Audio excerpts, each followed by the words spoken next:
أعوذ بالله من الشيطان الرجيم بسم الله الرحمن الرحيم ربي زدني علما ربي زدني علما ربي يسر ولا تؤسر وتمم علينا بالخير رب اشرح لي صدري ويسر لي أمري واحلل عقدة من لساني يفقهوا قولي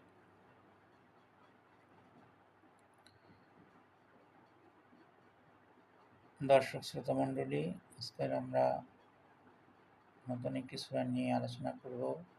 সূরাটির নাম সূরা নাসর, অর্থাৎ সাহায্যের সূরা। আল্লাহর পক্ষ থেকে সাহায্য এবং বিজয় যখন এসে যায়, এরকম একটি সূরা।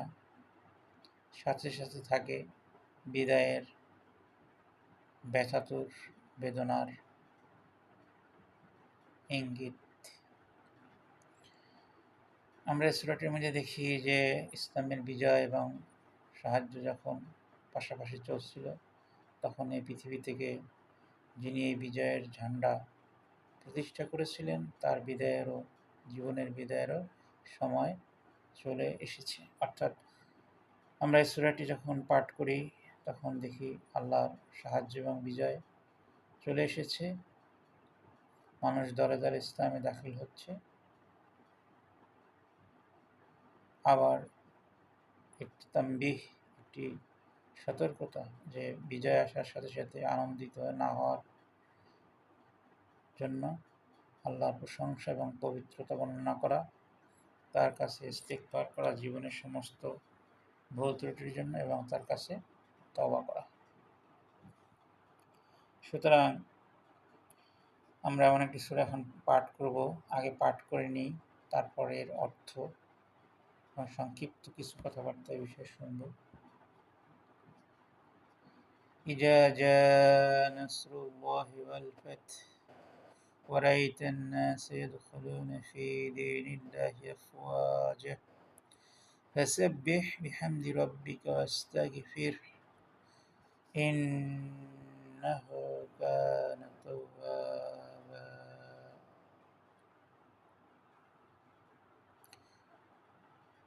সরল শাব্দিক অর্থ: যখন আসবে আল্লাহর সাহায্য এবং বিজয়, আর তুমি মানুষকে দেখবে দলে দলে আল্লাহর দ্বীনে প্রবেশ করতে, তখন তুমি তোমার প্রতিপালকের প্রশংসা সহকারে তার পবিত্রতা ও মহিমা ঘোষণা করবে আর তার কাছে ক্ষমা প্রার্থনা করবে। তিনি বড়ই তওবা কবুলকারী। এ হলো স্বাভাবিক সরল তর্জমা। সূরাটি ইসলামের বিজয়, মানব সভ্যতার বিজয়, মানব জীবনের বিজয়,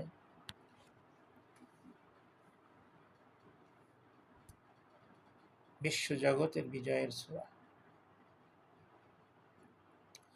আমরা এখানে যে শব্দটা দেখতে পাচ্ছি, ইজা জাআ নাসরুল্লাহ, যখন আল্লাহ সাহায্য এসে গেছে, তখন যে বিষয়টি সুনিশ্চিত হয়ে গেল, সেটা হলো আল্লাহর পক্ষ থেকে বিজয়। সাহায্য আসলেই বিজয় এসে যাবে। ওয়ারাইতান নাস ইয়াদখুলুনা ফি দীনিল্লাহি আফওয়াজা, এর চূড়ান্ত ফলস্বরূপ, অর্থাৎ মানুষ যখন সাহায্য এবং বিজয় দেখবে, তখন তারা দলে দলে সেখানে ঢুকে পড়বে তার ফল লাভ করার জন্য, তার সুশীতল ছায়ায় ঢুকে পড়ার জন্য। এই জন্য দ্বিতীয় আয়াতে আমরা দেখতে পাচ্ছি, ওয়ারাইতান নাস ইয়াদখুলুনা ফি দীনিল্লাহি আফওয়াজা, মানুষ দলে দলে প্রবেশ করতেছে দ্বীনের ভিতরে।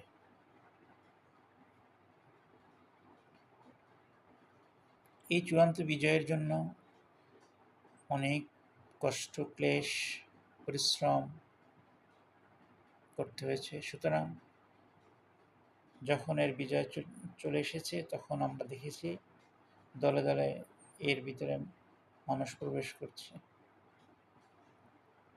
শান্তি লাভের জন্য। অতএব এক্ষেত্রে তখন আমাদের দায়িত্ব এবং কর্তব্য কী? ব্যক্তিগত, সামাজিক এবং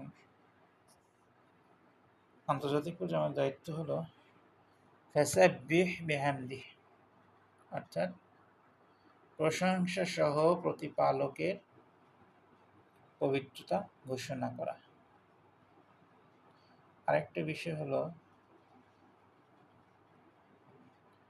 আস্তাগফিরহু ইন্নাহু কানা তাওয়াব। আস্তাগফির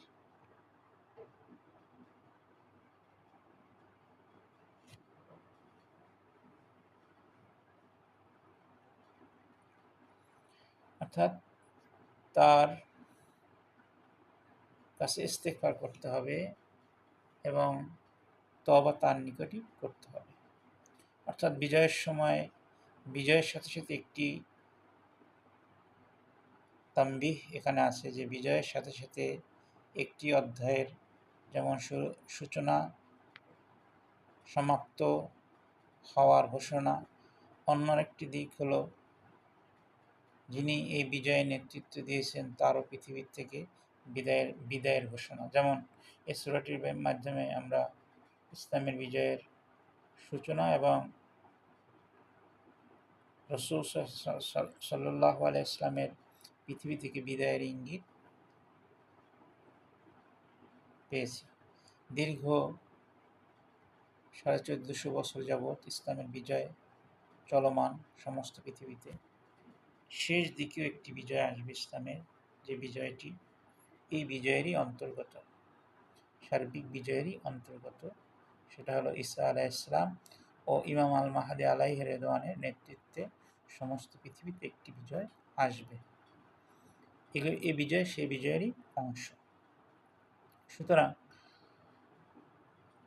ইসলামে মুসলমানদের কোনো বিষয়ে আনন্দিত হওয়ার পাশাপাশি আল্লাহ পাক স্মরণ করে দিয়েছেন, ইস্তেগফার করো, তওবা করো, দুর্বিনীত হও না, বিনীত হও এবং আল্লাহ পাকের শুকরগুজার হও।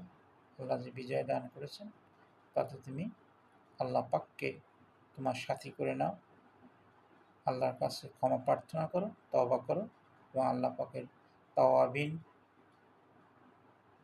মুস্তাগফিরিন, আল্লাহর কাছে ক্ষমা প্রার্থনাকারী বান্দাদের অন্তর্ভুক্ত হয়ে যাও।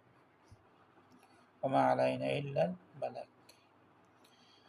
দর্শক মণ্ডলী, ভিডিওটি ভালো লাগলে লাইক, শেয়ার এবং কমেন্ট করতে ভুলবেন না। আর ভিডিওটি সাবস্ক্রাইব করে রাখবেন সবার আগে নতুন ভিডিও পাওয়ার জন্য।